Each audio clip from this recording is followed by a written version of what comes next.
Y cuando se abrían oportunidades de paz entre Estados Unidos e Irán, Israel y Hezbollah intercambian fuego en Líbano. Y en respuesta, Irán dice que cierra otra vez el estrecho de Hormuz. Sin embargo, Estados Unidos niega haber pruebas del cierre anunciado por Irán. ¿Afectará todo esto a las negociaciones tras el memorando de entendimiento entre Irán y Estados Unidos? Con este y más temas, arrancamos. Irán vuelve a cerrar el estrecho de Hormuz tras los ataques israelíes en Líbano en los que murieron al menos 24 personas. Así siembra dudas sobre las negociaciones con Estados Unidos previstas para los próximos días en Suiza. Y Bolivia registra este sábado 44 puntos de bloqueo de carreteras en 4 de sus 9 regiones durante las primeras horas del estado de excepción que declaró en la madrugada el gobierno de paz de Rodrigo Paz.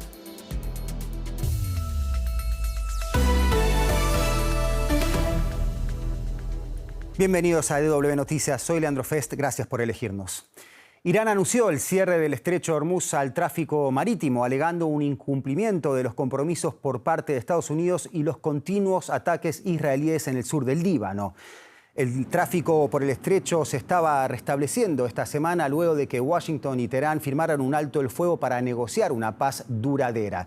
Antes la zona había permanecido cerrada durante la guerra entre Irán y Estados Unidos e Israel, lo que provocó escasez y alzas de precios de los combustibles en todo el mundo.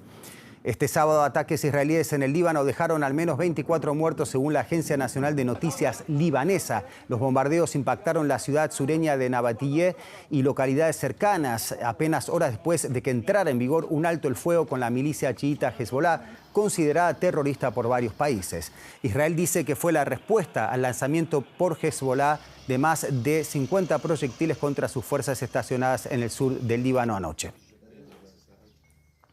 Vamos en busca de respuestas con Jesús Núñez Villaverde, codirector del Instituto de Estudios sobre Conflictos y Acción Humanitaria con sede en Madrid. Jesús, vuelven los ataques en el Líbano, Irán vuelve a cerrar el estrecho de Hormuz y es como si volviéramos eternamente al principio de la historia. ¿Cómo se sale de este círculo vicioso? La verdad que no es fácil porque lo que estamos viendo es por parte del gobierno israelí de Benjamín Netanyahu un intento claro de reventar la posibilidad de que el pacto logrado entre Estados Unidos e Irán pueda desembocar en algún acuerdo que deje a Teherán la posibilidad de mantener un programa nuclear y que encima reciba compensaciones por los daños causados. Por lo tanto, tenemos que partir de la idea que mientras Netanyahu no sienta la presión por parte de Donald Trump para cerrar ese frente bélico en Líbano, no nos puede extrañar que Irán utilice la principal base de negociación que tiene ahora mismo, que es el control del estrecho de Hormuz, para enviar un mensaje claro de que si no se aceptan las condiciones de frenar ese frente en Líbano, no va a haber avances en los acuerdos y en las negociaciones que tienen que desarrollarse a partir de ahora. Jesús, ahora Irán habla también de incumplimiento de compromisos por parte de Estados Unidos. ¿A qué se refiere concretamente? Bueno, básicamente entiendo que es esa condición, la de conseguir la detención, el cese de las hostilidades en todos los frentes de la región, y eso incluye al Líbano.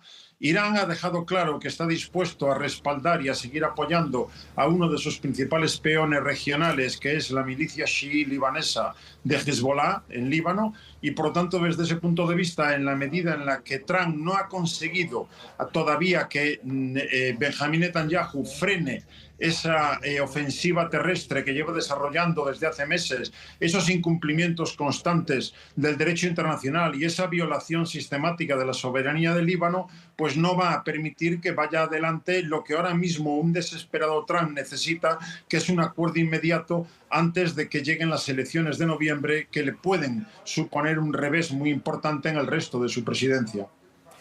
Jesús Núñez Villaverde, muchas gracias como siempre por tu completo análisis. Un placer, hasta la próxima. Y seguimos en otro de los temas destacados. Bolivia registra este sábado 44 puntos de bloqueo de carreteras en 4 de sus 9 regiones durante las primeras horas del estado de excepción que declaró en la madrugada el gobierno de Rodrigo Paz. El gobierno firmó el viernes un acuerdo con la Central Obrera Boliviana que fue rechazado por los otros 2 sectores en conflicto. Hablamos de los sindicatos campesinos de los seguidores del expresidente Evo Morales. Los bloqueos de carreteras para exigir la renuncia de Paz comenzaron el 6 de mayo y han ocasionado desabastecimiento de alimentos, combustibles y oxígeno medicinal y han dejado al menos 16 fallecidos, además de pérdidas económicas estimadas en $3.000 millones. Y en la ciudad de La Paz, en Bolivia, está nuestra compañera Tania Frank para traernos, ahí la vemos, los detalles de estas horas convulsas en el país. Tania, gracias por estar con nosotros. Sabemos que se han convocado una sesión parlamentaria extraordinaria en este mismo sábado para tratar el decreto presidencial que declara el estado de excepción en el país. Entiendo que la Asamblea deberá asumir una posición respecto a la decisión adoptada por el Ejecutivo. ¿Puede cambiar en algo la dinámica del conflicto a partir de la postura del Legislativo? Hola Alejandro, sí, dos escenarios actualmente en Bolivia, en la ciudad de La Paz sobre todo, horas después de haberse anunciado el estado de excepción. Por un lado, está un fuerte contingente policial equipado con materiales antimotines respaldados por militares, también además tractores y retroexcavadoras. Comenzaron a desbloquear las principales carreteras del país. Las fuerzas del orden han retirado piedras, palos, tierras para poder habilitar las vías, las cuales llevaban 45 días de bloqueos. Esta situación ha afectado al abastecimiento de alimentos, insumos médicos, combustibles y otros productos básicos de primera necesidad. Alrededor de 14 personas fallecidas. Daba un informe la Defensoría del Pueblo porque no han podido asistir a sus citas médicas. Un impacto económico, según el sector privado, de 2.700 millones de dólares. Y mientras eso sucede en las carreteras de habilitar las vías, el escenario también se debate en la Asamblea Legislativa, que ha sido convocada para tratar el decreto supremo de estado de excepción. La Asamblea ha convocado para la sesión durante esta noche. Se deberían de concentrar los parlamentarios en la Asamblea Legislativa de forma obligatoria, dice la orden, para poder tratar este tema del decreto, y tienen 72 horas para su revisión para aprobarla o rechazarla. La Paz y el Alto han vuelto, se podría decir, de alguna manera esta mañana un poco a la normalidad porque se ha observado la circulación vehicular, hay aperturas de algunos mercados, expectativa también con los choferes que están haciendo hace varios días filas en los surtidores para poder cargar combustible. Mientras tanto, los operativos en las carreteras continúan y uno de los puntos conflictivos se encuentra en el trópico de Cochabamba. Tania Frank, de la ciudad boliviana de La Paz, muchas gracias y ojalá sea hasta una próxima oportunidad. Gracias. Y este sábado es la última jornada de veda electoral antes de la segunda vuelta de las presidenciales el domingo en Colombia. El presidente Gustavo Petro pidió que el escrutinio se realice con máxima vigilancia ciudadana y solicitó recuperar mecanismos de transparencia electoral que, según aseguró, fueron eliminados. La petición de Petro está relacionada concretamente con los formularios E14. Son las actas en las que los jurados de votación registran los resultados preliminares de cada mesa.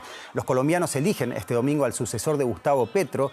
El ultraderechista Abelardo de la Espriella, del Movimiento Defensores de la Patria, ganó la primera vuelta y parte como favorito en las encuestas. Se enfrenta al izquierdista Iván Cepeda del Pacto Histórico Partido de Petro.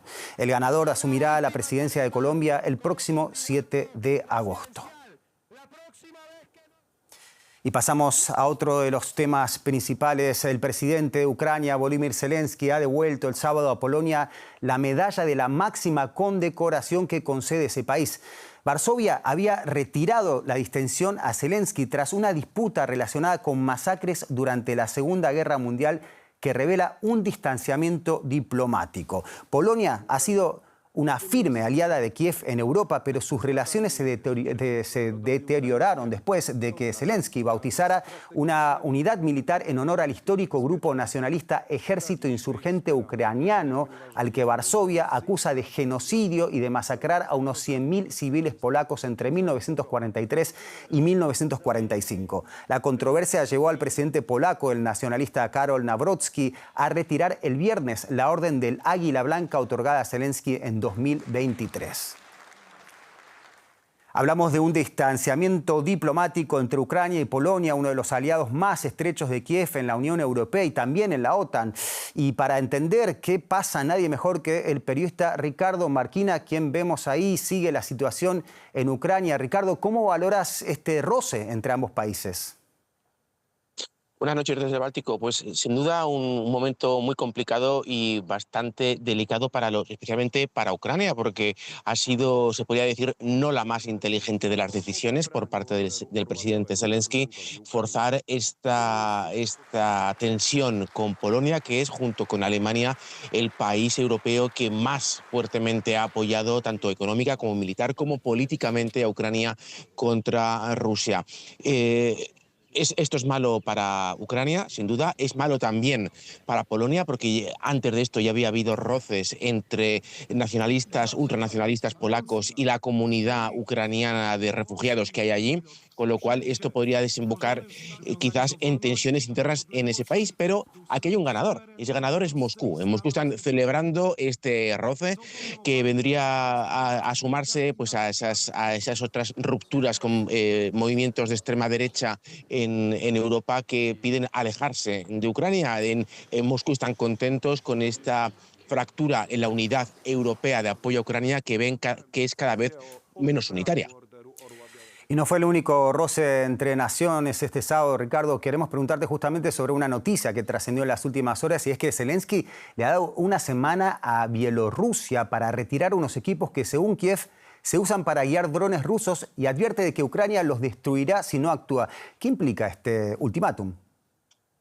Pues es otro movimiento bastante difícil de comprender por parte de Zelensky, porque se acaba de meter él solo en un laberinto de muy difícil salida, porque si dentro de una semana no cumple esa promesa y no ataca a Bielorrusia, porque entendemos que los rusos no van a retirar esas bases de control de drones del sur de Bielorrusia, pues Zelensky quedará deslegitimado frente a los más radicales de su audiencia. Pero es que si ataca a Bielorrusia, corre el riesgo de que Lukashenko lleve a su país a la guerra contra Ucrania. Y Lukashenko tiene algo que ofrecer que Putin necesita con desesperación, y esto es hombres. Lukashenko podría poner sobre la mesa 80.000 soldados bielorrusos listos ya para el servicio y cerca de 300.000 reservistas. Ese es un frente que, si se abre, sería más que muy, extremadamente difícil de controlar para Ucrania. Ricardo Marquina desde Tallinn con todos los detalles del conflicto ruso-ucraniano. Gracias. Y del calor de los conflictos bélicos nos vamos al calor real que se siente aquí en el cuerpo, porque gran parte de Europa occidental está sufriendo una intensa ola de calor y los pronósticos dicen que las temperaturas seguirán aumentando en los próximos días. Los científicos dicen que el cambio climático por causas humanas está haciendo estos fenómenos más frecuentes e intensos. Por esto aumentan los riesgos para la salud y también para la economía. Según la Organización Mundial de la Salud, el calor extremo ha causado más de 200.000 muertes en Europa en los últimos 4 años. Para muchos europeos ya es la segunda ola de calor del año, con temperaturas que superan los 40 grados Celsius en varias ciudades del continente. Las autoridades han emitido advertencias por calor extremo, algo especialmente peligroso para adultos mayores, niños y personas con problemas de salud, que tienen riesgo de sufrir agotamiento, un golpe de calor o incluso riesgo de muerte. Tenemos un bebé de 11 meses y medio y es muy difícil. Lo tenemos en la sombra todo el tiempo y mantenerlo siempre fresco. Le ponemos un paño húmedo y tratamos de protegernos cuando podemos. Nos vamos a casa a tomar una siesta en las horas más calurosas. La causa de la ola de calor es un potente sistema de alta presión, llamado cúpula de calor, que lleva corrientes del Sahara sobre gran parte de Europa. Los científicos dicen que el cambio climático, por causas humanas, está haciendo que las olas de calor sean más frecuentes e intensas. Y según la Organización Meteorológica Mundial, Europa es el continente que más se está calentando en el planeta. Junto con el aumento de las temperaturas, los meteorólogos advierten de fuertes tormentas, granizo y lluvias intensas durante el fin de semana. Pero por ahora, la mejor forma de combatir el calor es hidratarse y mantenerse lo más fresco posible. Y el presidente de Estados Unidos, Donald Trump, presentó el nuevo Air Force One, una aeronave donada por Qatar. El Boeing 747, cuya remodelación costó $400 millones, luce un diseño llamativo con la parte inferior en azul marino. La nave será utilizada solo hasta 2028, ya que en esa fecha entrará en servicio una nueva flota de aeronaves encargadas a Boeing. El regalo de este avión el año pasado por parte de Qatar generó dudas éticas y preocupaciones de seguridad. Sin embargo, el presidente Trump afirmó que sería, cito, estúpido rechazarlo.